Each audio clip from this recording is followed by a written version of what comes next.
The reason that researchers do research is not only to build new knowledge in their areas of discipline or their sectors, but it's also to make sure that the results of their research get out to the end users, either industry or community partners.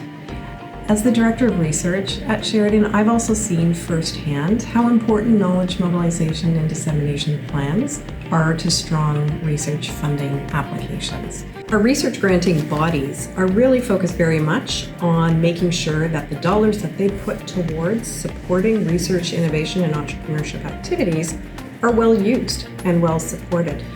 And so they're really very much focused on ensuring that the outcomes of the research projects that they fund are able to be used and accessed appropriately by the end user, our industry and our community partners, in order to be able to solve their real-world challenges. One of the projects that has happened recently at Sheridan is by one of our faculty PIs, primary investigators from the Faculty of Applied Health and Community Studies, who worked with our Center for Elder Research to look at different opportunities to provide supports to older immigrant Canadians new to Canada who might be at risk for experiencing loneliness and social isolation. So the research team worked with a number of community organizations who were focused on serving this particular population across Halton and Peel to really identify what sorts of supports and tools that they might need to enhance their abilities to really reach out, to find, locate, and support this particular population who might be at risk. They developed together a number of checklists, including an interactive map that identified all the supports and service agencies across Halton and Peel that were available to provide these supports to older adults. A number of the supports and toolkits were also translated into a number of different languages to ensure that they were accessible to not only the community organizations, but also to the actual population that was being serviced.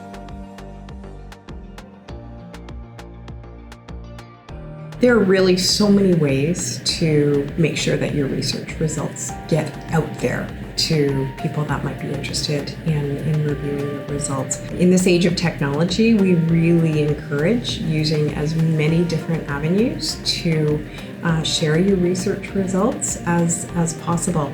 You can use very traditional methods like online journals, like traditional print journals, but more and more we're seeing folks using technology like social media and building their own websites even. Conference presentations are always encouraged, or other sorts of presentations to the end users are always really helpful to make sure that the results of your research are really being used effectively. No matter what your research or how you choose to disseminate it, the one thing that we really do encourage is that researchers work together with the end user and make sure that you're disseminating and mobilizing your knowledge in a way that is resonating with the end user. What works for them? Do they want a workshop? Do they want a presentation? Do they want a formal report? Work with what works for them. So for example, with youth, using social media is probably the best way to mobilize and disseminate your research findings to that particular population.